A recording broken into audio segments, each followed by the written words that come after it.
Je me traîne à travers le marché de Marseille, mes pieds meurtris par le bitume chaud et mes entrailles criant famine. L'odeur des épices, des poissons frais et des pains chauds emplit l'air, mais c'est une promesse de nourriture que je ne peux pas me permettre. Chaque jour est une lutte, une quête pour trouver un repas, un abri, une raison de continuer à avancer. Je scrute les étals, espérant que quelqu'un, quelque part, aura pitié de moi. C'est alors que, dans un coin du marché, je la vois. Une grande malle noire, abandonnée, presque cachée derrière un étal de fruits. Mon cœur s'emballe. Je jette un coup d'œil autour de moi, m'assurant que personne ne me regarde, puis je m'approche. Je sais que ce n'est pas à moi, mais la curiosité me pousse à l'ouvrir. L'instant où je soulève le couvercle reste gravé dans ma mémoire. À l'intérieur, des liasses de billets, empilées, attendant d'être découvertes. Une fortune à portée de main. Mon Dieu! Qu'est-ce que c'est que ça, murmure-je, presque incrédule. Je tremble, pas seulement de peur mais d'excitation. Je pourrais fuir, quitter cette vie misérable, acheter un repas, un lit, même un rêve. Mais alors, une autre pensée me frappe, qui a laissé cette malle ici? Qui en est le propriétaire? L'adrénaline monte en moi comme un feu ardent. Je sais que ce n'est pas simplement de l'argent. C'est la propriété de quelqu'un, et ce quelqu'un pourrait ne pas être très heureux de la voir disparaître. Allez, Jacques, pense, je me dis à haute voix. Tu es un homme de principe, même si la vie te maltraite. Je regarde autour de moi une fois de plus. Les gens se déplacent, absorbés dans leur propre monde, ne se doutant pas de mon dilemme. Je me sens comme un voleur, un usurpateur, mais en même temps, je suis tiraillé par l'idée que cette somme pourrait changer ma vie. Cependant, je sais au fond de moi que garder cet argent serait une trahison de tout ce que j'ai toujours voulu être. Je décide alors de faire ce qui me semble juste. Avec une détermination renouvelée, je referme la malle et m'éloigne en quête d'indices. Je dois savoir à qui cela appartient. Je commence à fouiller dans ma mémoire, me rappelant des histoires que j'ai entendues sur une gang qui opère dans le coin. Les visages de ceux qui m'entourent, les murmures des rumeurs, tout cela me revient. Si je peux juste trouver quelqu'un qui sait, peut-être que je pourrais rendre cet argent, dis-je à moi-même. Je me dirige vers les ruelles que je connais, là où les gens parlent, là où les secrets sont échangés comme des bonbons. Le soleil commence à se coucher, projetant des ombres longues et menaçantes sur les pavés. J'arrête un homme qui traîne près d'une benne à ordures. Et, tu sais quelque chose sur une gang qui traîne dans le coin? Il me regarde d'un air méfiant, ses yeux scrutant mon visage. Qu'est-ce que tu veux savoir, mon gars? J'ai trouvé quelque chose, une malle. Je pense qu'elle appartient à des gens pas très gentils. Il fronce les sourcils. Tu ferais mieux de faire attention. Ces types-là ne plaisantent pas, ils se détournent, et je sens une montée d'angoisse en moi. Je m'enfonce dans le marché, cherchant désespérément d'autres visages familiers. C'est là que je remarque Claire, une journaliste que j'ai croisée plusieurs fois.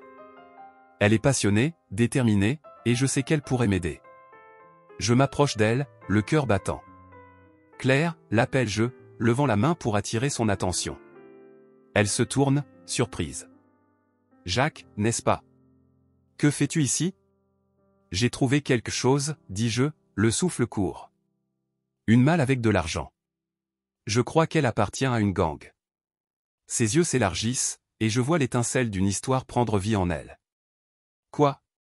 Tu es sûr? Oui, mais je veux la rendre. Je ne peux pas garder ça. Tu es fou, Jacques, s'exclame-t-elle, mais je peux voir la compréhension dans son regard. Mais tu sais ce que ça signifie. Si tu essaies de le rendre, tu te mets en danger. Je hoche la tête. Je le sais.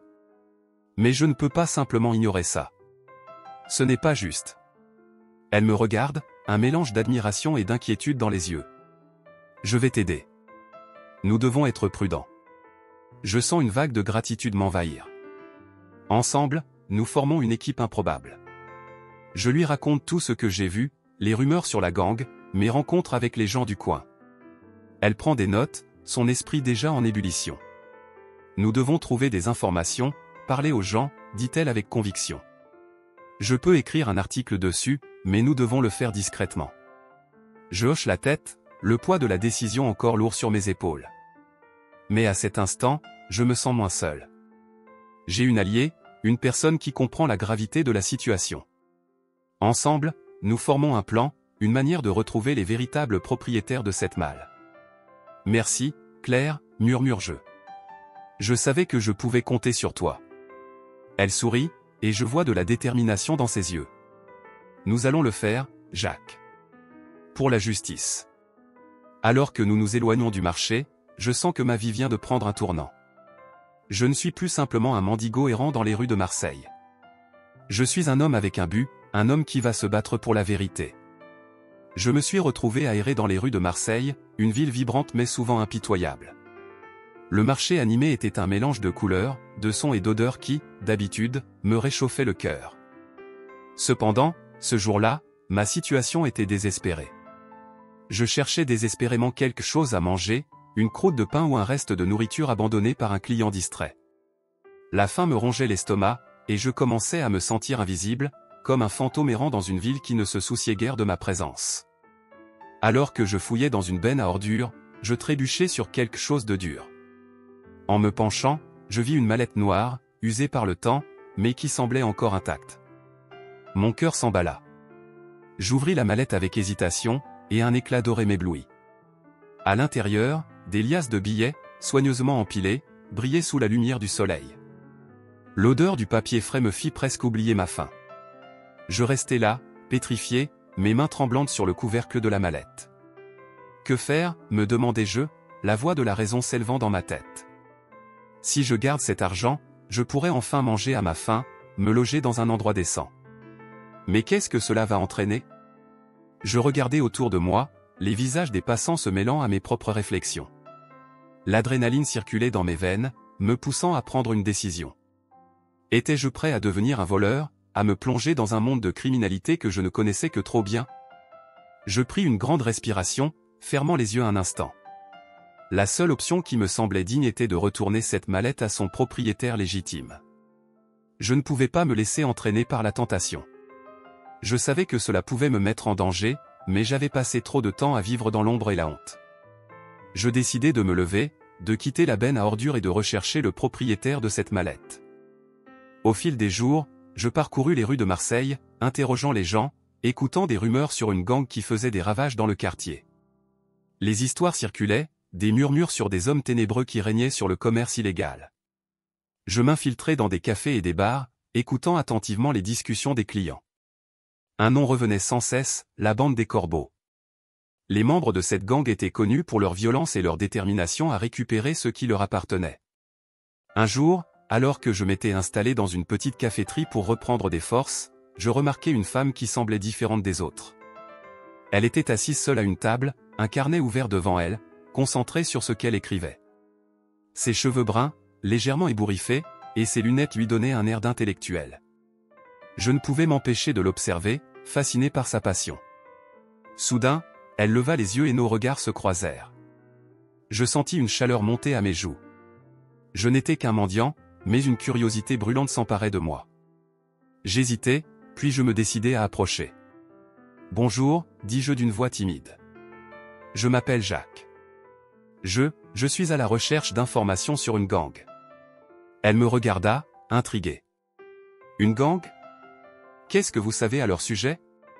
Mon cœur battait la chamade. J'expliquai rapidement ma situation, comment j'avais trouvé la mallette et ma décision de la rendre. Elle écouta attentivement, ses yeux s'illuminant d'intérêt. « Je suis Claire, une journaliste d'investigation, » répondit-elle, son ton sérieux. « Je fais des recherches sur cette gang. Si vous avez des informations, vous pourriez m'aider. Mais cela peut être dangereux. » « Je suis prêt à prendre ce risque, » répondis-je, déterminé. « Je veux que la vérité éclate. » À partir de ce moment, nous formâmes une alliance inattendue. Claire était passionnée et déterminée, et je me sentais attiré par sa force. Nous partagions nos histoires de vie, et au fil des conversations, je découvris qu'elle avait aussi ses propres luttes. Elle me parla de ses frustrations en tant que femme dans un monde dominé par des hommes, de la difficulté de se faire entendre au sein de la presse. Les gens n'écoutent pas toujours une voix féminine, admit-elle. C'est frustrant. Je veux que mes articles aient un impact, mais souvent, je me sens comme si je parlais dans le vide. Je pouvais sentir la passion qui l'animait, sa volonté de changer les choses. Cela me donnait de l'espoir. Ensemble, nous commençâmes à établir un plan. je l'emmenais dans des endroits où les sans-abri se rassemblaient, espérant trouver des témoins qui pourraient nous aider. Les discussions étaient souvent pleines de méfiance. Beaucoup avaient peur de parler, intimidés par la gang. « Pourquoi devrions-nous vous faire confiance ?» demanda un homme, les yeux plissés, méfiant de notre présence. « Parce que nous voulons exposer la vérité, » répondis-je, essayant de transmettre toute ma sincérité. « Vous n'êtes pas seul dans cette lutte.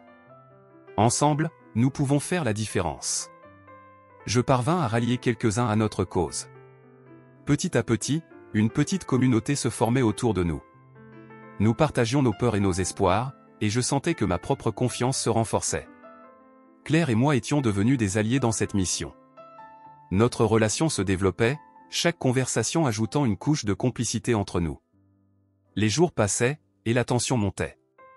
Nous savions que nous étions sur le point de découvrir quelque chose de grand. Chaque rencontre avec les sans-abri, chaque indice que nous récoltions, nous rapprochait un peu plus de la vérité sur la gang.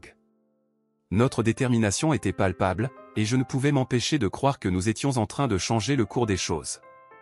Je me rappelle de ce jour comme si c'était hier, alors que je marchais lentement à travers le marché vibrant de Marseille, un endroit où les cris des vendeurs se mêlaient aux odeurs alléchantes des fruits frais et des pâtisseries locales.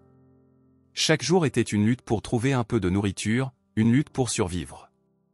En tant que mendiant, je m'étais habitué à me fondre dans l'ombre, à observer la vie des autres sans jamais vraiment y participer. Mais ce jour-là, tout a changé. Alors que je fouillais dans les débris d'un vieux carton à la recherche de quelque chose à manger, j'ai heurté quelque chose de dur. En me penchant, j'ai découvert une mallette, usée mais intrigante. En l'ouvrant, mes yeux se sont écarquillés devant le spectacle qui s'offrait à moi. Des liasses de billets, soigneusement empilés, brillaient sous le soleil. Mon cœur a fait un bond. C'était une fortune que je n'aurais jamais pu imaginer. « Qu'est-ce que je fais avec ça ?» me suis-je murmuré, le tremblement de ma voix trahissant mon agitation. L'adrénaline a commencé à couler dans mes veines. Je pouvais fuir, disparaître dans la foule, vivre comme un roi pendant un moment. Mais une autre pensée m'est venue à l'esprit, plus insistante. Ces billets appartenaient à quelqu'un. Si je les gardais, je ne serais qu'un voleur, un homme sans honneur. Et je savais que cela ne me mènerait nulle part. Je me suis donc levé, la mallette à la main, et j'ai commencé à marcher. Chaque pas était un combat contre la tentation. Je devais trouver à qui appartenait cet argent. J'ai commencé à interroger des gens dans le marché, mais leurs réponses étaient évasives, teintées de méfiance. C'est alors que j'ai rencontré Claire. Elle était assise à une petite table de café, un carnet ouvert devant elle, griffonnant des notes avec une concentration féroce. Ses cheveux bruns tombaient sur son visage, et ses yeux brillaient d'une détermination que je n'avais jamais vue auparavant. Je me suis approché, l'hésitation dans ma démarche. « Excusez-moi » ai-je dit, ma voix à peine audible. « Vous êtes journaliste, n'est-ce pas ?» Elle a levé les yeux, surprise, puis a souri. « Oui, c'est moi. Que puis-je faire pour vous ?» J'ai trouvé quelque chose, une mallette pleine d'argent. Je pense qu'elle appartient à une gang. Je veux la rendre, mais je ne sais pas comment. Son expression est devenue sérieuse. Une gang ? Cela pourrait être dangereux. Mais je peux vous aider. J'ai senti un frisson d'espoir. Ensemble, nous avons commencé à élaborer un plan. Claire m'a emmené dans des endroits où les sans-abri se retrouvaient, des ruelles sombres et des parcs abandonnés où les gens se cachaient des yeux du monde. Nous avons commencé à parler aux autres, à leur demander ce qu'ils savaient sur la gang qui sévissait dans la région. « Écoutez » ai-je dit à un groupe de gens assis sur un banc, « j'ai besoin de votre aide. Une mallette pleine d'argent est impliquée, et je veux m'assurer qu'elle ne tombe pas entre de mauvaises mains. » Ils se sont regardés, l'inquiétude dans leurs yeux. « Tu ne devrais pas t'en mêler, Jacques » a murmuré un homme au visage buriné. « Il ne rigole pas, je comprends, mais si nous ne faisons rien, qui le fera ?» J'ai pris une grande respiration, la peur me serrant la poitrine. Nous pouvons nous unir, nous avons tous des histoires à raconter. Une femme, avec des yeux fatigués mais déterminés, a pris la parole. Si tu es prêt à nous défendre, alors nous t'aiderons. Mais nous devons être prudents. Avec chaque conversation, j'ai senti ma confiance grandir. Nous avons commencé à créer une véritable communauté, un réseau de soutien. Ensemble, nous avons partagé nos histoires, nos peurs, et nos espoirs. Je me suis rendu compte que, malgré notre statut de sans-abri, nous avions tous des voix qui méritaient d'être entendues. Claire était à mes côtés tout au long du chemin. À mesure que nous travaillions ensemble, notre connexion s'intensifiait. Elle partageait ses frustrations en tant que femme journaliste dans un monde dominé par des hommes, et j'écoutais, admirant sa passion et sa détermination. « C'est si frustrant, Jacques », a-t-elle dit un soir alors que nous nous reposions dans un parc. « Les gens veulent entendre des histoires, mais ils ne veulent pas voir la vérité. Ils préfèrent rester dans leur bulle. C'est pourquoi nous devons les frapper là où ça fait mal, ai-je répondu. Nous devons leur montrer que nous sommes là, que nous existons. » Nous avons commencé à tracer un plan plus solide, à rassembler des informations, à préparer notre exposé contre la gangue. Je me suis rendu compte que, même si j'étais un simple mendiant, j'avais un rôle à jouer dans cette lutte. Je pouvais rassembler des gens, donner une voix à ceux qui se sentaient invisibles. Les jours passaient, et notre réseau grandissait. Chaque rencontre apportait son lot de risques, mais nous étions déterminés. Je me suis surpris à rêver d'un avenir où nous pourrions vivre sans peur, où la vérité pourrait finalement prévaloir. « Nous allons y arriver, Jacques », a déclaré Claire, son regard brillant d'espoir. « Nous allons exposer cette gang. » Et c'est ainsi que nous avons continué, unis par notre désir de vérité et de justice, prêts à faire face à tout ce qui viendrait. Je me souviens de cette nuit-là comme si c'était hier. Claire et moi avions passé des jours à rassembler des preuves, à écouter les murmures des habitants de la rue, à nous rapprocher des personnes qui, comme moi, avaient été laissées pour compte par la société. L'atmosphère était chargée d'électricité, une tension palpable flottant dans l'air alors que nous nous engagions plus profondément dans cette dangereuse enquête. Nous étions assis dans un petit café, un endroit que Claire avait trouvé lors de ses nombreuses investigations. Les murs étaient décorés de photos en noir et blanc de Marseille d'antan, et l'odeur du café fraîchement moulu nous enveloppait. Claire, avec ses cheveux châtains tombant en cascade autour de son visage déterminé, était en train de passer en revue les notes qu'elle avait prises. « Jacques, tu sais, je n'ai jamais pensé que ce serait si difficile de rassembler des preuves contre cette bande, dit-elle, sa voix trahissant une fatigue que je pouvais sentir. « Je comprends, Claire. Mais nous ne pouvons pas abandonner maintenant. Chaque petit morceau d'information compte, répondis-je, tentant de la réconforter. Elle leva les yeux, et pour un instant, je vis une étincelle d'espoir dans son regard. Tu as raison. Les gens ont peur, mais ils doivent parler. Nous devons leur montrer qu'ils ne sont pas seuls. Nous avons décidé de nous rendre dans un refuge pour sans-abri, un endroit où je connaissais quelques personnes. La plupart d'entre eux avaient des histoires à raconter, mais la peur de la gangue les empêchait de s'exprimer. Jacques, tu es l'un des nôtres. Si quelqu'un peut leur parler, c'est toi, me dit Claire alors que nous marchions. J'ai hoché la tête, le poids de la responsabilité pesant sur mes épaules. Une fois au refuge, j'ai commencé à discuter avec quelques hommes et femmes qui, comme moi, avaient vécu dans les rues. Ils m'ont raconté des histoires de menaces, de violences, de chantage. Mais lorsque je leur ai demandé s'ils avaient des informations sur la gang, leurs visages se sont assombris. Écoute, Jacques, je ne veux pas me mêler de ça. Ces types sont dangereux, dit un homme âgé nommé Pierre, son visage marqué par des années de lutte. Mais si nous ne faisons rien, ils continueront à terroriser cette ville, répondis-je, ma voix plus forte que je ne l'avais prévu. Claire, à mes côtés, ajouta, nous avons besoin de votre aide. Si vous avez des informations, même les plus petites, cela pourrait faire la différence. Après de longues minutes de silence, quelques murmures ont commencé à émerger. Une femme, avec des yeux tristes mais déterminés, s'est finalement exprimée. J'ai vu des choses. Des échanges, des rendez-vous. Ils se réunissent près du vieux port, la nuit. J'ai pris note de chaque mot, le cœur battant plus vite. Nous avions enfin une piste. Au fil des jours suivants, nous avons continué à rassembler des informations. Claire et moi étions devenus une équipe soudée, partageant non seulement des idées, mais aussi nos craintes et nos rêves. Une nuit, alors que nous rentrions chez nous après une longue journée, nous avons remarqué une voiture noire garée à proximité. Mon instinct m'a dit que quelque chose n'allait pas. Claire, restons sur nos gardes, murmurai-je, la main lui indiquant de ralentir le pas. Elle regarda par-dessus son épaule, son visage pâlissant légèrement. Qu'est-ce que tu penses qu'ils veulent? Je ne sais pas, mais je ne veux pas le découvrir. Nous avons pris un détour, mais la voiture a commencé à nous suivre. Mon cœur battait la chamade. Cours, hurlai-je, et nous avons commencé à courir à travers les rues sombres de Marseille. La peur nous poussait à aller plus vite, à nous éloigner de ce danger imminent. Nous avons finalement réussi à nous cacher dans une ruelle étroite, le souffle court. En attendant, j'ai pu sentir l'adrénaline nous rapprocher. On a eu de la chance cette fois, dit Claire, son visage encore marqué par la peur. Oui, mais ils ne nous lâcheront pas. Ils savent maintenant qui nous sommes, répondis-je, la gravité de la situation nous frappant de plein fouet. Après cette nuit-là, nous avons pris conscience que nos vies étaient en danger. Mais au lieu de reculer, cela nous a poussés à agir. Nous devons les exposer avant qu'ils ne nous trouvent, proposa Claire avec détermination. Je suis d'accord, répondis-je, sentant la même flamme de courage brûler en moi.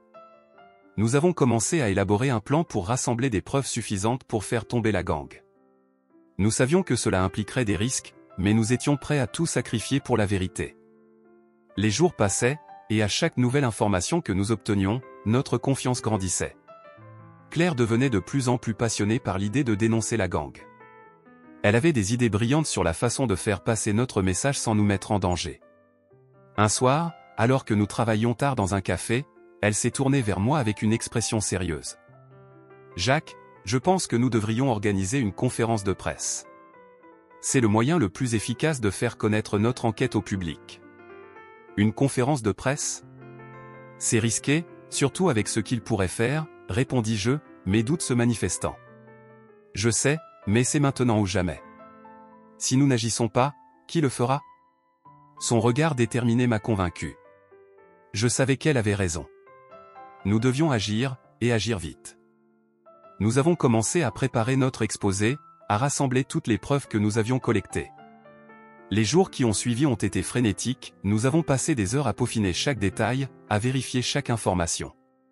Mais alors que nous approchions du jour de la conférence, des menaces anonymes ont commencé à arriver. Des lettres, des appels téléphoniques, des messages. Chaque nouvel avertissement nous rappelait le danger qui nous guettait. « Jacques, je ne peux pas croire qu'ils aient le culot de nous menacer comme ça, » dit Claire, ses mains tremblant légèrement alors qu'elle feuilletait une lettre menaçante. « Ils essaient de nous intimider. » « Mais nous ne reculerons pas, n'est-ce pas ?» répondis-je, ma propre détermination grandissant face à la peur. Nous étions prêts à faire face à ce qui nous attendait. Chaque moment passé ensemble, chaque regard échangé, chaque risée, nous rapprochait davantage. Nous étions liés par une cause, par la lutte pour la vérité, mais aussi par quelque chose de plus profond. Nous avons décidé que, peu importe ce qui arriverait, nous nous tiendrions ensemble. Nous étions déterminés à exposer la gang, à mettre fin à leurs agissements, non seulement pour nous-mêmes, mais pour tous ceux qui avaient souffert entre leurs mains. La nuit précédant la conférence, alors que nous finalisions nos préparatifs, je me suis tourné vers Claire. Qu'est-ce qui va se passer si cela tourne mal? Elle prit une profonde inspiration, ses yeux fixés sur les étoiles au-dessus. Alors nous nous battons. Nous avons fait tout ce qu'il fallait. Et même si nous échouons, nous aurons fait entendre notre voix. Je la regardais, ému par sa force. Tu as raison. Nous ne pouvons pas abandonner.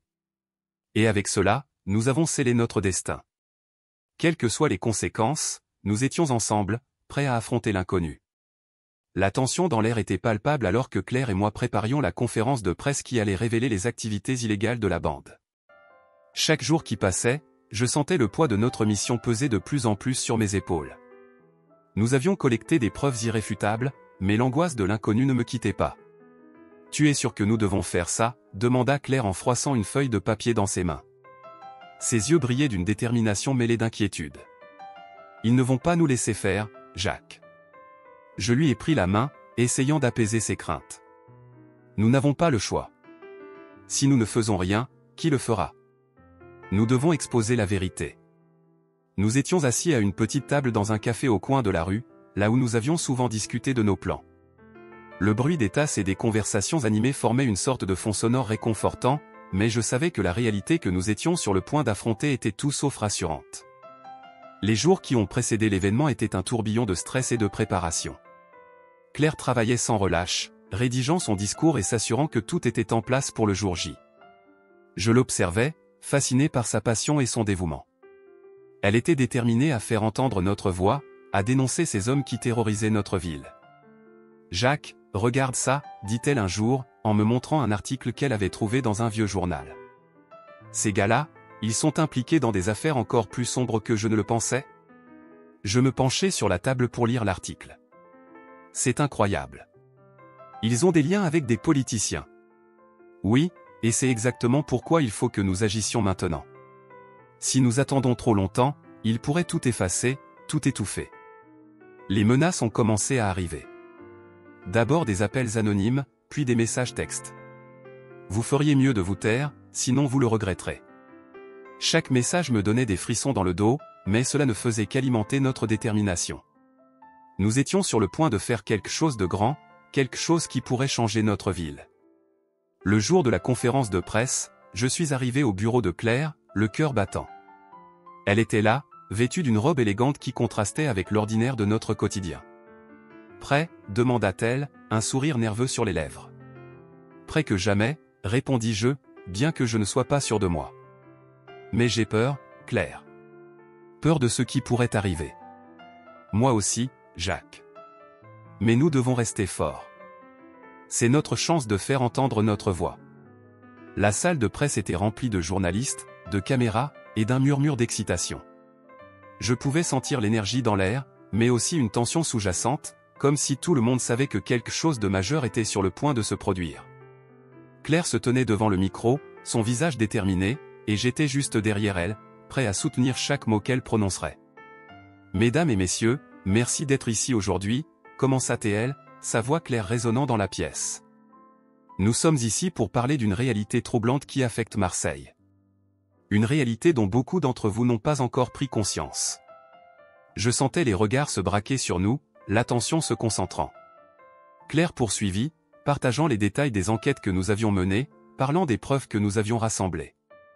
Chaque mot était un pas vers la lumière, un pas vers la vérité que nous voulions exposer. Puis, vint le moment crucial. Elle montra des photos et des documents, détaillant les activités de la bande. Je pouvais voir l'incrédulité sur les visages des journalistes, le murmure de l'assemblée grandissant. Les questions fusèrent, et Claire y répondit avec assurance. « Comment avez-vous obtenu ces informations » demanda un journaliste. « Grâce à des témoins courageux qui ont accepté de parler » répondit-elle, sa voix ferme. « Des gens qui en ont assez de vivre dans la peur. » La salle était en émoi. Les murmures se transformèrent en discussions animées, et je pouvais sentir que la ville était prête à réagir. C'était le moment que nous avions attendu, et je savais que, peu importe les conséquences, nous avions fait ce qui était juste. Mais alors, une ombre s'est glissée sur notre victoire. Des menaces anonymes avaient commencé à affluer, et je sentais déjà les répercussions. Le téléphone de Claire ne cessait de vibrer, et nous savions que la bande ne resterait pas les bras croisés. « Jacques, nous devons être prudents », dit-elle en regardant par la fenêtre.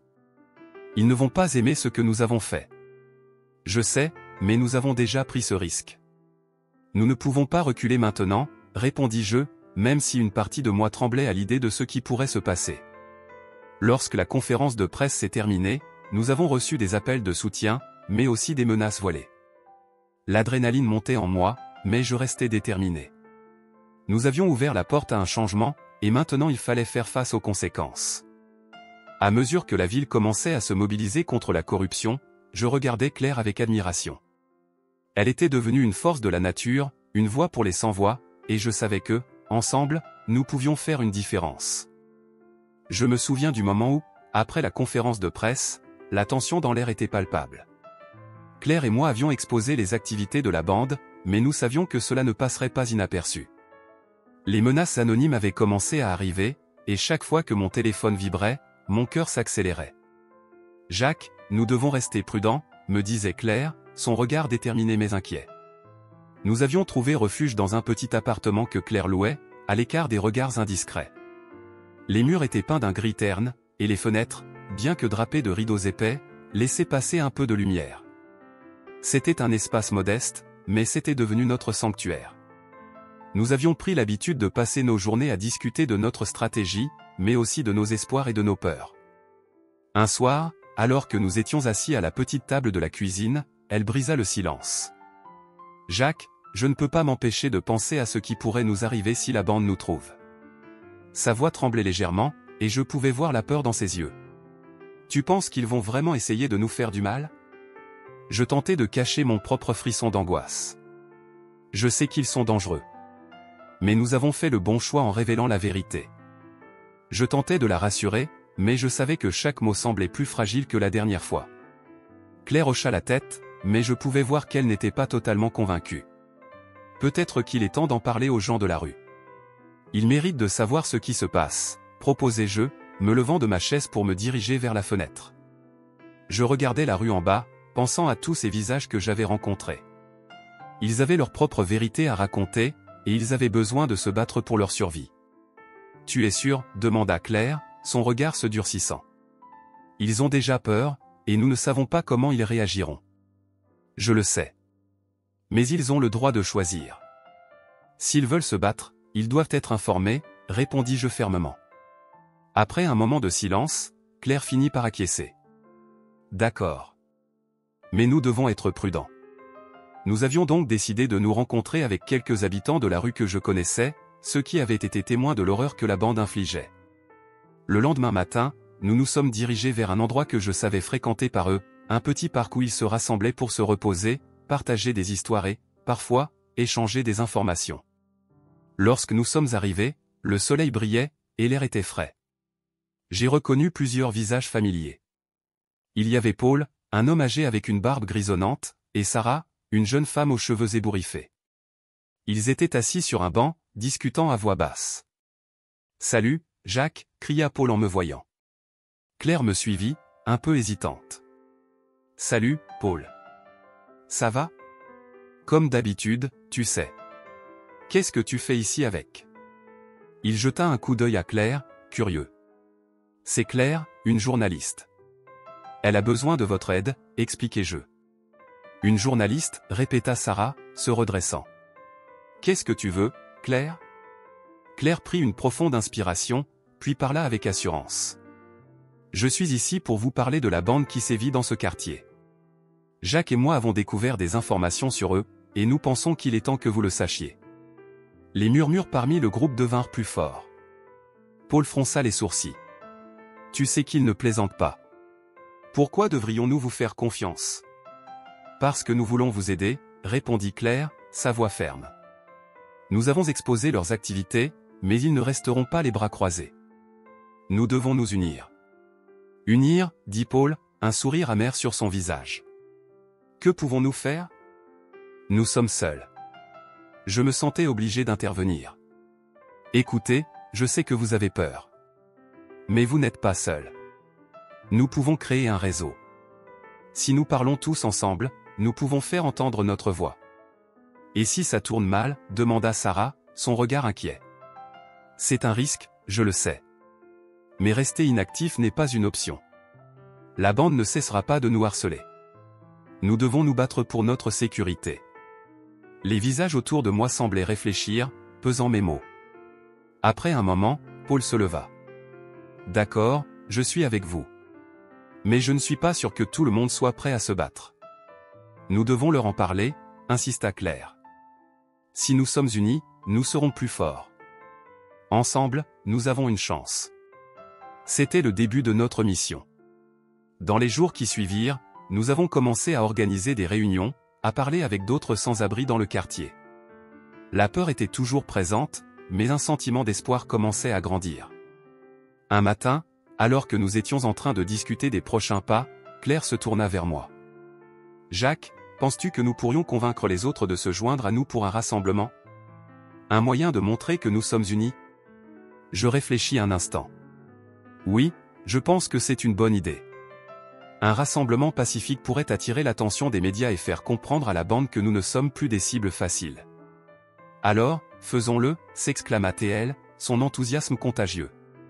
Nous avons donc commencé à planifier le rassemblement.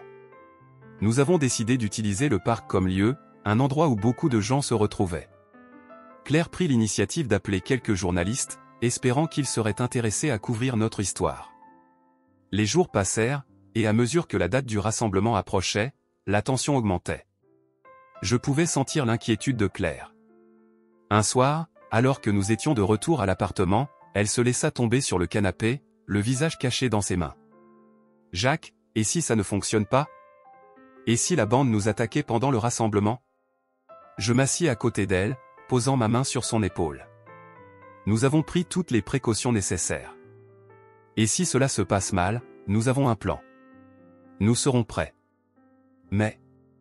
Claire, regarde combien de personnes se sont déjà engagées à venir. Elles veulent se battre, tout comme nous. Nous ne sommes pas seuls. Elle leva les yeux vers moi, et je pouvais voir une lueur d'espoir dans son regard. Tu as raison. Nous devons avoir foi en nous et en notre communauté. Finalement, le jour du rassemblement arriva. Je me levai tôt, l'excitation et l'anxiété se mêlant dans mon estomac. Claire et moi nous sommes rendus au parc, où nous avons trouvé des groupes de personnes, des sans-abri, des militants et même des voisins, tous prêts à exprimer leur solidarité. « Regarde comme ils sont nombreux », s'exclama Claire, ses yeux pétillants d'enthousiasme. « Oui, c'est incroyable », répondis-je, le cœur battant. Nous avons commencé à distribuer des pancartes, et les gens se rassemblaient autour de nous. Je pouvais sentir l'énergie dans l'air, et pour un instant, la peur semblait s'évanouir. Avant que le rassemblement ne commence, Claire prit la parole, s'éclaircissant la gorge. « Merci à tous d'être ici aujourd'hui. Nous sommes rassemblés pour faire entendre notre voix contre la violence et la peur que cette bande répand dans notre communauté. Ensemble, nous sommes plus forts. » Les applaudissements fusèrent, et je sentis une vague d'émotion m'envahir. Je savais que nous étions sur le point de faire quelque chose de significatif. Alors que le rassemblement avançait, je commençais à parler à différents groupes, écoutant leurs histoires, partageant nos expériences et renforçant notre réseau de soutien. Claire était toujours à mes côtés, et je pouvais voir la passion dans ses yeux. Tout à coup, un murmure parcourut la foule. Des visages se figeaient, et je tournais la tête pour voir ce qui se passait. Des silhouettes sombres se profilaient à l'autre bout du parc. La bande. Mon cœur rata un battement, et je sentis la peur me saisir. Claire et moi échangions un regard, et je pouvais lire la terreur dans ses yeux. « Jacques, que faisons-nous » murmura-t-elle, une note de panique dans sa voix. Je me tenais au milieu de la rue, entouré par un groupe hétéroclite de personnes. Les visages fatigués des sans-abri reflétaient une vie de lutte et d'épreuve, mais aujourd'hui, il y avait une lueur d'espoir dans leurs yeux. Nous avions décidé d'organiser un proteste pacifique contre la gangue qui terrorisait notre quartier. Mon cœur battait la chamade alors que je contemplais la tâche qui nous attendait. « Jacques, es-tu sûr que c'est une bonne idée » demanda Claire, son regard inquiet se posant sur moi. Elle était devenue ma complice, ma partenaire dans cette lutte contre l'injustice. Sa détermination était contagieuse, mais je pouvais voir qu'elle avait des doutes. « Oui, Claire, je le pense vraiment. Nous devons montrer à cette gang que nous ne sommes pas seuls, que nous ne les craignons pas, répondis-je avec conviction. À cet instant, je savais que nous avions besoin de rassembler toutes les forces vives de notre communauté. D'accord, mais nous devons être prudents. Ils ne vont pas rester les bras croisés, répliqua-t-elle, en scrutant les alentours comme si elle s'attendait à voir les membres de la gang surgir à tout moment. Nous avions établi un plan. Nous devions informer les habitants des rues, les personnes que j'avais rencontrées au fil des jours, ceux qui avaient aussi souffert des agissements de cette gang. Je leur avais parlé de notre projet lors de nos échanges, et certains avaient même exprimé leur volonté de participer. « Écoutez-moi » criai-je, essayant de capter l'attention de ceux qui se trouvaient autour de moi. Nous avons l'occasion de faire entendre notre voix, de dire à cette gang qu'elle ne peut pas nous intimider. « Et si ça tourne mal » murmura un homme au fond du groupe, la peur transparaissant dans sa voix. « Si nous restons silencieux, ils gagneront » rétorquai-je, fermement. « Mais si nous faisons front ensemble, nous avons une chance. Nous ne sommes pas seuls. » Un murmure d'approbation parcourut le groupe. Je pouvais sentir l'énergie monter, une sorte de solidarité naissante. Claire se tenait à mes côtés, son regard déterminé. Elle avait toujours su comment inspirer les autres, comment rallier les troupes autour d'une cause. « Que diriez-vous de nous retrouver ici, demain à la même heure » proposa-t-elle. Nous pourrions préparer des pancartes, écrire nos revendications. La voix de la rue doit être entendue. Je pouvais voir les têtes hocher en accord. L'idée de se rassembler pour une cause commune semblait leur donner un peu de courage. « Nous allons faire ça » dis-je, le cœur battant d'excitation. Demain, nous nous rassemblons ici, et nous montrerons à cette gang qu'ils ont sous-estimé notre détermination. Nous avions convenu de nous retrouver le lendemain. La nuit qui suivit fut longue. Je ne pouvais m'empêcher de penser à ce qui nous attendait. Le souvenir des menaces anonymes que nous avions reçues pesait sur mes épaules. Mais je savais que nous devions avancer, que nous ne pouvions pas laisser la peur nous paralyser. Le lendemain, je me rendis au lieu de rendez-vous un peu en avance. Mon esprit était en ébullition, et je voulais m'assurer que tout le monde serait là. À mesure que l'heure approchait, je vis des visages familiers apparaître, certains étaient encore hésitants, mais d'autres semblaient animés par une nouvelle énergie. « Bonjour Jacques », m'appela une femme que je connaissais, Marie, qui avait souvent partagé son repas avec moi. « On est là pour toi. » « Merci, Marie. »« Votre présence signifie beaucoup, » répondis-je, un sourire se dessinant sur mes lèvres. « Je ne veux plus avoir peur d'eux. »« Ils nous ont trop pris, » dit-elle, sa voix tremblante mais résolue.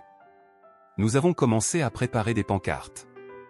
Claire était en train de griffonner des slogans sur des morceaux de carton qu'elle avait récupérés. « Que diriez-vous de « Marseille se lève contre la corruption » proposa-t-elle, un sourire aux lèvres. « Oui. » « C'est parfait » m'exclamai-je, inspiré par son enthousiasme. Les autres se mirent à écrire aussi, chacun ajoutant sa propre touche. Je pouvais sentir la tension monter, mais aussi une détermination palpable. Nous étions tous là, unis par une cause plus grande que nous. Alors que nous finalisions nos pancartes, un homme s'avança, l'air grave. C'était Thomas, un ancien marin qui avait vu des jours meilleurs. « Écoutez, je veux juste dire que nous devons être vigilants. Ils ne vont pas rester inactifs. » « Je sais, Thomas, mais nous devons avancer. »« La peur ne doit pas nous arrêter, » répondis-je, essayant de rassurer le groupe. « Tu as raison, mais restons sur nos gardes. » Il hocha la tête, et je pouvais voir qu'il était plus apaisé.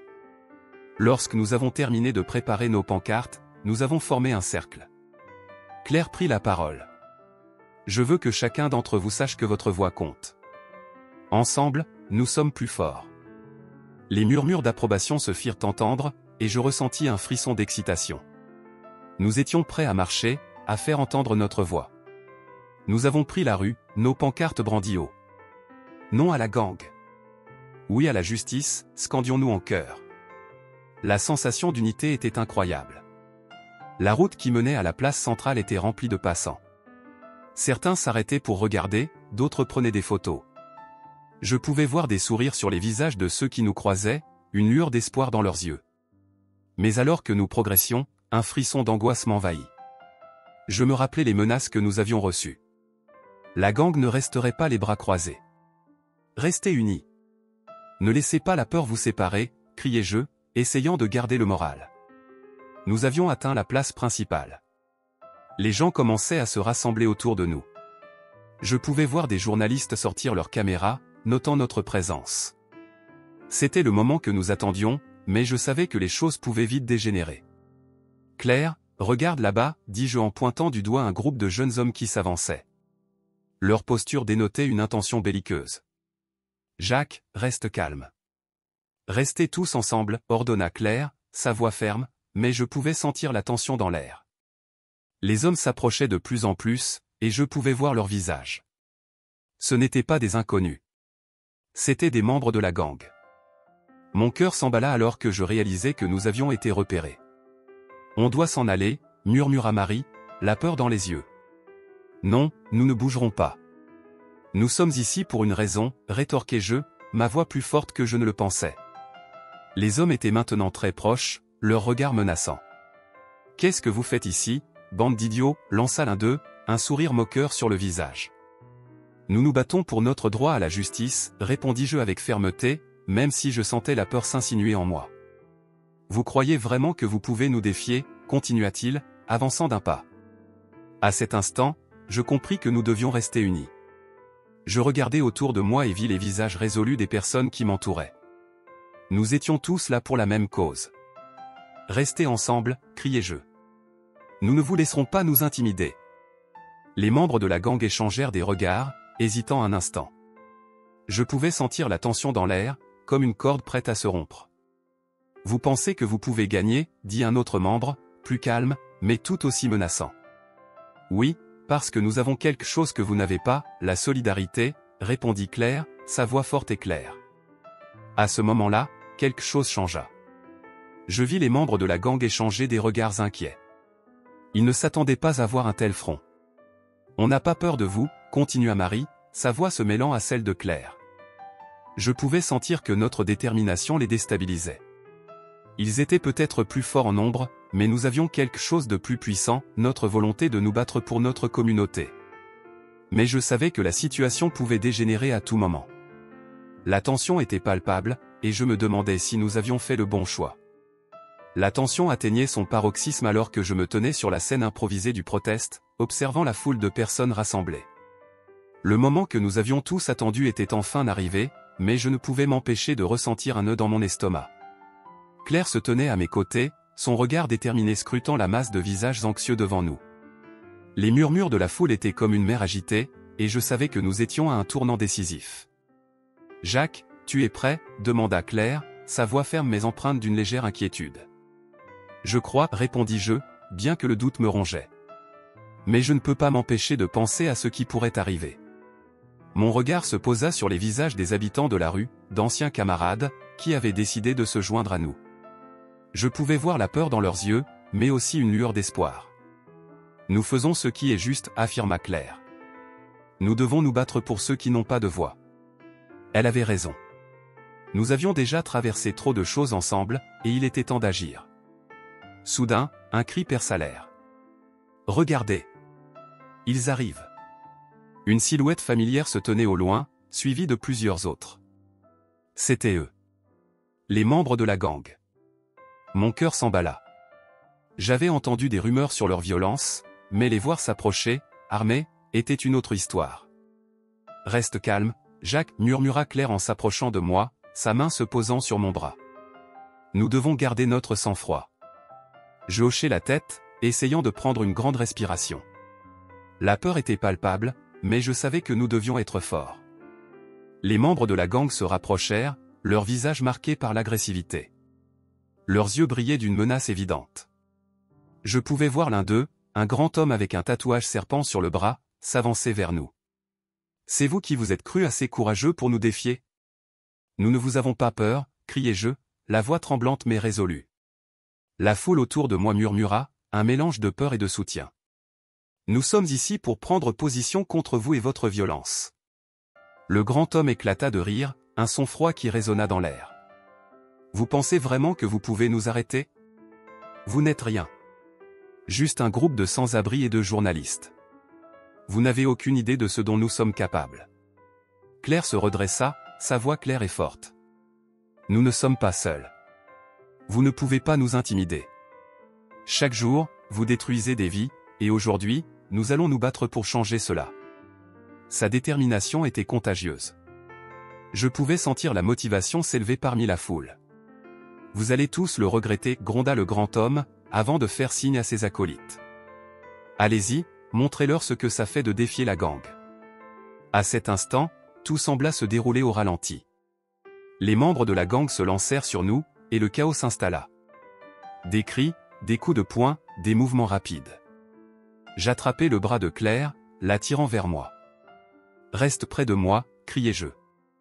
La foule était prise de panique, mais au milieu de tout cela, je vis un groupe de sans-abri, déterminés à se battre à nos côtés.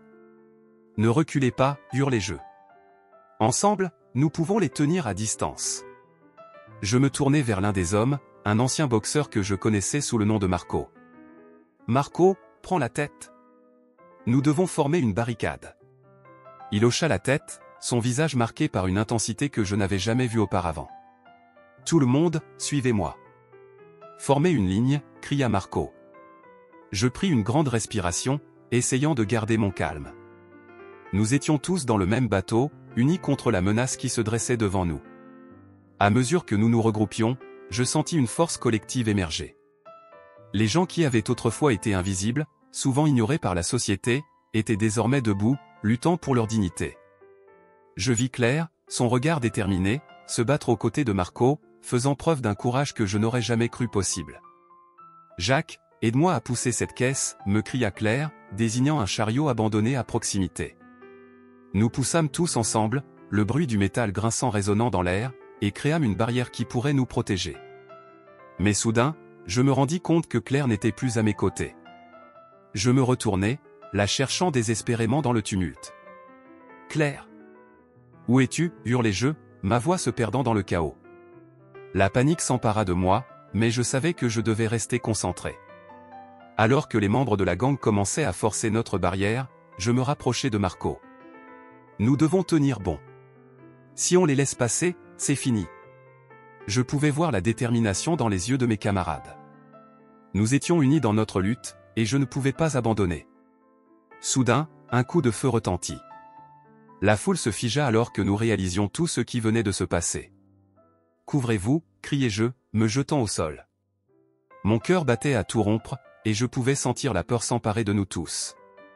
« Jacques, je suis là. » La voix de Claire résonna au-dessus du bruit.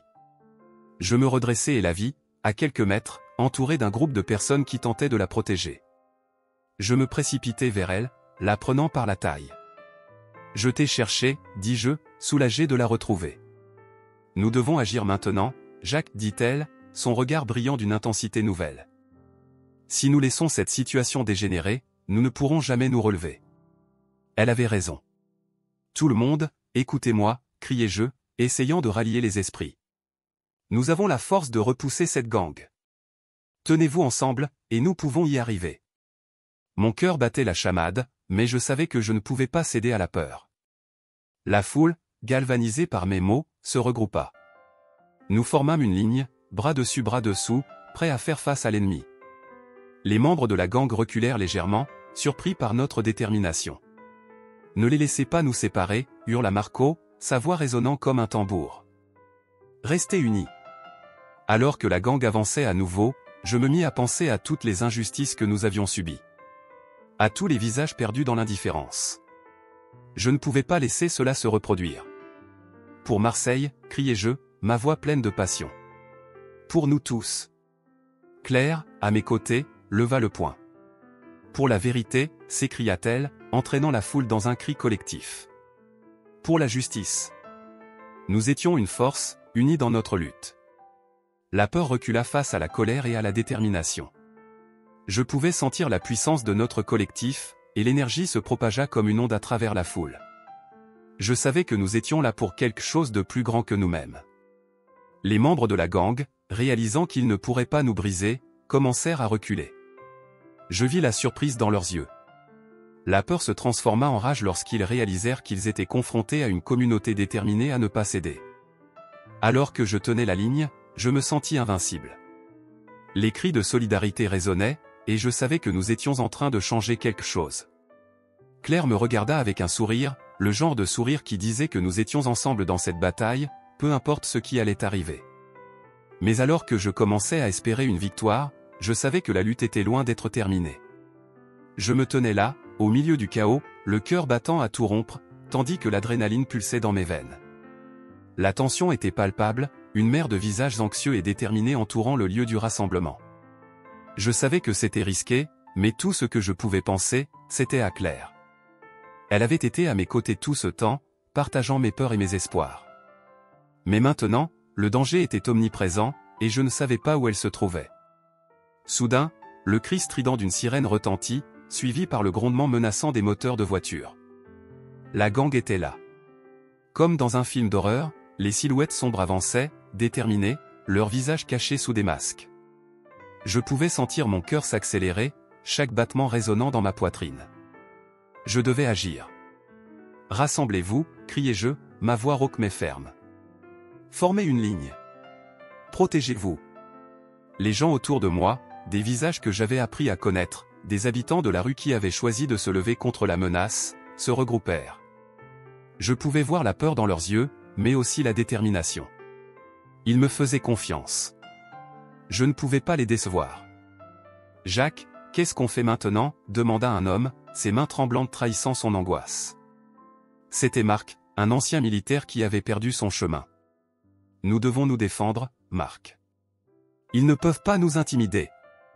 On doit leur montrer que nous sommes unis, répondis-je, essayant de masquer ma propre peur. Je pouvais entendre les voix de la foule, un murmure inquiet, mais aussi des murmures d'encouragement. C'était le moment. Je me retournai, scrutant les environs à la recherche de Claire. Je ne la voyais pas. Un frisson d'inquiétude me parcourut. Mais je ne pouvais pas laisser cela me paralyser. Les membres de la gang avançaient, et je savais que je ne pouvais pas rester là à attendre. Je pris une profonde inspiration et me dirigeai vers le centre de la scène improvisée. « Écoutez-moi tous » m'écriai-je. Nous avons le pouvoir de changer les choses. Ne laissez pas la peur prendre le dessus. Les murmures cessèrent, et tous les yeux se tournèrent vers moi.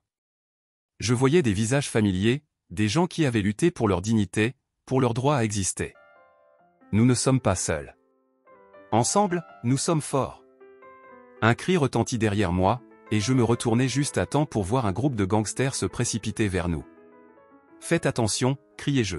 « Restez groupés. » Je me précipitai vers le premier homme qui s'approchait de nous, et je sentis une vague de colère et de détermination m'envahir. Je saisis une planche de bois qui traînait là et frappai, l'impact résonnant à travers le chaos. L'homme chancela, surpris. Je ne pouvais pas croire que cela se passait vraiment. Je n'étais pas un combattant, mais à cet instant, je défendais ma vie et celle de mes amis. Regardez. Ils ne sont pas si puissants, hurlai-je, essayant d'inspirer courage aux autres.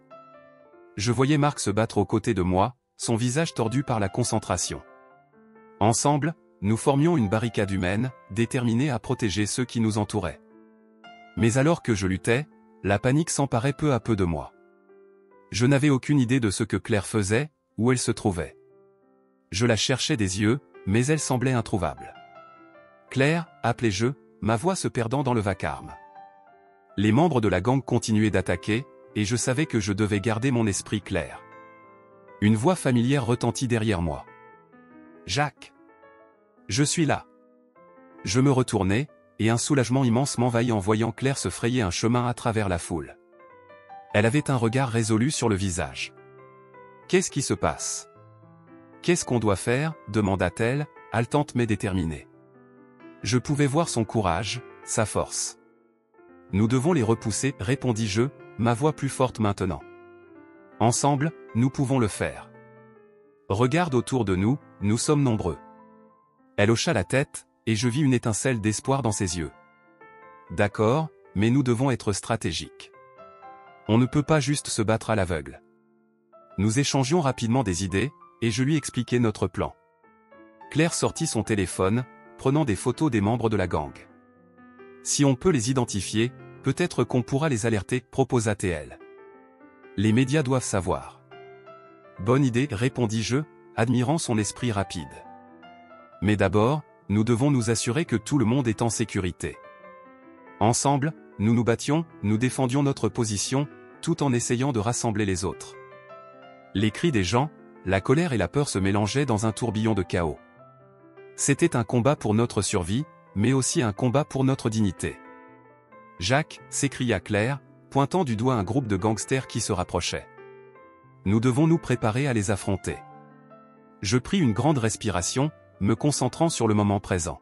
« Restez unis !» criai-je à la foule. « Ne laissez pas la peur nous diviser. » Alors que nous nous préparions à affronter la menace, je ressentis une vague de camaraderie, de force collective. Chacun de nous avait une histoire, une lutte, mais ce jour-là, nous nous battons tous pour la même cause. Les gangsters se rapprochaient, et je savais que le moment de vérité était arrivé. Je pouvais voir le chef, un homme imposant, se frayer un chemin à travers la foule. « Vous pensez vraiment pouvoir nous arrêter ?» cria-t-il, sa voix pleine de mépris. « Nous ne vous laisserons pas faire » répondis-je, ma voix résonnant dans l'air. « Vous n'avez pas de pouvoir ici. Ce n'est pas votre quartier. » Le chef rit, mais je pouvais voir une lueur de doute dans ses yeux. « Vous n'êtes rien sans moi » rétorqua-t-il, s'avançant encore plus près. « Vous ne savez pas à qui vous avez affaire. » À cet instant, je réalisais que nous avions le pouvoir. Pas seulement en tant qu'individu, mais en tant que communauté. Nous sommes plus forts ensemble, dis-je, ma voix résonnant avec conviction. Les membres de la gang s'avancèrent, mais nous ne fléchissions pas. Nous étions prêts à nous battre, à défendre notre dignité. Je pris une planche, brandissant l'arme improvisée. Allez, on se bat. Le combat éclata, et je me retrouvai embroché dans une lutte acharnée. Je voyais Claire, déterminée, se battre à mes côtés. La force de notre union était palpable. Chaque coup échangé, chaque cri de défi était une déclaration de notre détermination à ne pas céder. Au cœur de la bataille, je réalisais que ce n'était pas seulement une lutte physique, mais une lutte pour l'âme de notre communauté. Nous étions tous unis, des gens de tous horizons, se battant pour un avenir meilleur. Les gangsters, malgré leur violence, ne pouvaient pas briser notre esprit. À un moment, je perdis de vue Claire dans la mêlée. Une vague de panique m'envahit, mais je me rappelais ses paroles, son courage. Je devais rester concentré. Je me battis avec acharnement, défendant ceux qui m'entouraient, mais toujours avec l'espoir de retrouver Claire. La bataille faisait rage autour de nous, mais je sentais que nous avions l'avantage. La peur dans les yeux des gangsters était palpable. Ils n'étaient pas préparés à faire face à la force d'une communauté unie. Je pouvais sentir la détermination croître en moi, alimentée par la force de ceux qui se battaient à mes côtés. Alors que je repoussais un gangster, je vis Claire réapparaître, son regard brillant d'une détermination renouvelée. « Jacques ! J'ai trouvé quelque chose, cria-t-elle, courant vers moi. Il faut qu'on fasse attention à ce qu'ils sont en train de faire. Je hochai la tête, le regardant avec admiration. Qu'est-ce que tu as trouvé? Regarde, là-bas. Elle pointa du doigt un groupe d'hommes qui semblaient en train de se regrouper, discutant à voix basse. Ils ont un plan. Nous devons les empêcher d'agir. Je savais que nous n'avions pas le luxe du temps. On doit agir maintenant, dis-je avec fermeté. On ne peut pas les laisser sorgant. Je me tenais au milieu du chaos, le cœur battant à tout rompre, l'adrénaline pulsant dans mes veines. La scène était un véritable tableau de désolation, des cris, des coups, des visages pétrifiés par la peur. Claire, où es-tu? Je ne pouvais pas me permettre de la perdre maintenant, pas alors que tout était sur le point de basculer. C'était notre combat, celui que nous avions mené ensemble, et je savais qu'elle avait besoin de moi tout autant que j'avais besoin d'elle. Alors que je me frayais un chemin à travers la foule paniquée, je sentis une main se saisir de mon bras. C'était l'un des sans-abri que nous avions mobilisés pour le proteste. « Jacques ! Ils arrivent par ici, me cria-t-il, la peur marquée sur son visage. Je hochai la tête, déterminé à protéger ceux qui, comme moi, avaient décidé de se battre pour une cause bien plus grande qu'eux. Je me retournai pour essayer de retrouver Claire, mais les capteurs de la gang étaient partout. Juste au moment où je pensais avoir trouvé une issue, une silhouette familière surgit à mes côtés. C'était Claire, les yeux brillants d'une passion féroce. « Jacques! Écoute-moi. J'ai quelque chose d'important à te dire. » Sa voix était à la fois ferme et tremblante, et je savais qu'elle avait découvert quelque chose de crucial. « Qu'est-ce qui se passe ?» demandai-je, essayant de couvrir le bruit des coups et des cris autour de nous. Nous n'avons pas beaucoup de temps. Le leader de la gang, commença-t-elle, il n'est pas ce qu'il semble. J'ai eu vent d'une rumeur. Il serait un flic infiltré. Ces mots résonnaient comme un coup de tonnerre. Mon esprit s'embrouillait alors que je tentais de comprendre. Un policier? Comment était-ce possible? Comment sais-tu cela? Demandai-je, l'angoisse serrant ma poitrine. J'ai parlé à des gens, des informateurs. Elle hésita, puis ajouta, je crois qu'il utilise la gang pour cacher ses propres délits. Il manipule tout le monde. Je me sentais partagé entre l'incrédulité et la colère. Alors, nous devons le confronter. Ce n'est pas seulement une question de gang, c'est une question de corruption au sein de notre propre police. Oui, mais nous devons être prudents. S'il découvre que nous savons, il ne reculera devant rien, avertit-elle, ses yeux scrutant les environs. La situation devenait de plus en plus chaotique. Je pouvais sentir la tension monter, et les membres de la gang se rapprochaient. Écoute, nous devons rassembler tout le monde. S'ils sont vraiment de mèche avec lui, alors nous ne pouvons pas les laisser s'en sortir. Tu as raison, acquiesça-t-elle. Nous allons leur faire face ensemble. Mais d'abord, il faut s'assurer que tout le monde est en sécurité. Nous nous frayâmes un chemin à travers la foule, cherchant les autres. Je pouvais voir l'angoisse sur le visage de mes compagnons. Rassemblez-vous. Écoutez-moi, criai-je, ma voix résonnant au-dessus du tumulte. Nous avons découvert quelque chose de terrible. Ce n'est pas seulement un combat contre une gang, mais contre la corruption au sein même de notre police. Nous devons rester unis. Les regards se croisèrent, et je vis une lueur de détermination dans leurs yeux. Nous ne pouvons pas laisser les criminels nous contrôler, ajouta un homme, l'un de ceux que j'avais rencontrés dans la rue, un ancien soldat qui avait perdu son chemin. Ces mots résonnaient dans le cœur de chacun. Nous allons leur montrer que nous ne sommes pas seuls, affirma Claire, se tenant à mes côtés. Nous allons exposer leur vrai visage. Nous avions formé une sorte de barricade improvisée, utilisant tout ce que nous avions sous la main pour nous protéger. Les membres de la gang avançaient, menaçants, mais nous étions prêts. Restez ensemble. Ne cédez pas à la peur, cria Claire, sa voix puissante tranchant à travers le chaos. Et c'est à ce moment-là que le leader de la gang fit son apparition. Il avançait avec une confiance troublante, un sourire moqueur sur ses lèvres. « Vous pensez vraiment que vous pouvez m'arrêter ? Vous n'êtes que des rats dans un piège, lança-t-il, sa voix résonnant comme un écho sinistre. « Nous savons qui tu es, rétorquai-je, ma colère bouillonnant. Nous savons que tu es un flic infiltré. » Un ricanement s'échappa de ses lèvres. « Ah, vous croyez avoir découvert quelque chose d'important, n'est-ce pas ? Mais vous ne savez rien. » Il se tourna vers ses hommes, et je vis une lueur d'inquiétude dans leurs yeux. « Ne laissez pas ces vermines vous faire douter. » Mais Claire, avec une détermination que je n'avais jamais vue auparavant, s'avança. « Nous ne nous laisserons pas intimider. Nous allons exposer vos crimes, et nous allons le faire devant tout le monde. » Il éclata de rire, un rire qui résonnait comme un coup de feu. « Et comment comptez-vous faire cela, petite journaliste ? Vous ne pouvez même pas vous protéger. » « Nous avons des preuves, dis-je, ma voix se renforçant. Des témoins, des vidéos.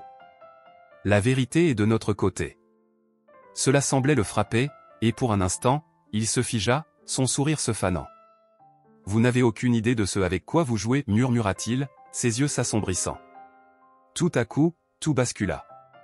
Un de ces hommes, dans un mouvement désespéré, tenta de nous attaquer. Mais avec un cri de ralliement, nous formâmes une ligne, unis dans notre lutte. Les coups pleuvaient, mais nous tenions bon. Et au moment où tout semblait perdu, Claire surgit, armée de son téléphone, et cria « Regardez. Ce que vous faites ici est enregistré. Tout cela sera diffusé. » Le leader de la gang blêmit. « Quoi ? » Sa voix était maintenant pleine de menaces. « Éteins ça. » Mais c'était trop tard. La foule, galvanisée par notre résistance, commença à se rassembler. « Nous sommes nombreux, » cria un autre sans-abri, brandissant un panneau. « Nous avons le droit de savoir. » C'est alors qu'un bruit retentissant se fit entendre. La police, alertée par le tumulte, commença à arriver sur les lieux. « Reculez ! Reculez !» criaient les agents, mais je savais que ce n'était pas pour nous protéger, mais pour tenter de contrôler la situation. « Nous avons besoin de témoins, » hurlai-je, levant les bras pour attirer l'attention. « Faites-leur savoir ce qui se passe ici. » Le leader de la gang, réalisant qu'il était piégé, essaya de se frayer un chemin à travers la foule, mais ces hommes, perdus entre la panique et la loyauté, commençaient à se disperser. « Retirez-vous. On se revoit, » lança-t-il, mais son autorité s'effritait. Claire se tenait à mes côtés, les yeux brillants. « C'est notre chance, Jacques. Nous devons tout exposer maintenant. » La police, réalisant ce qui se passait, commença à encercler le leader. « Au nom de la loi, vous êtes en état d'arrestation, » cria l'un des officiers, tandis que d'autres commençaient à interroger les membres de la gang. « Vous ne pouvez pas me faire ça, » s'écria le leader, mais il était trop tard. La vérité était là, exposée au grand jour, et il ne pouvait plus se cacher derrière ses mensonges. La scène se transforma en une sorte de théâtre, où chacun jouait son rôle. Les sans-abri, unis pour la première fois, prenaient la parole, racontant leurs histoires, exposant la réalité de la corruption. « Nous avons été les oubliés de cette ville, » cria un homme, sa voix chargée d'émotion. « Mais nous sommes là, et nous ne nous tairons plus. » Et au milieu de cela, je réalisais que notre lutte avait porté ses fruits. Nous n'avions pas seulement exposé une gang, mais nous avions aussi mis en lumière la corruption qui gangrenait notre société. Claire se tourna vers moi, les yeux brillants de détermination. « Nous avons fait quelque chose de grand, Jacques. Nous avons allumé une flamme. » « Oui, » murmurai-je, sentant la chaleur de son bras contre le mien. « Et cela ne fait que commencer. »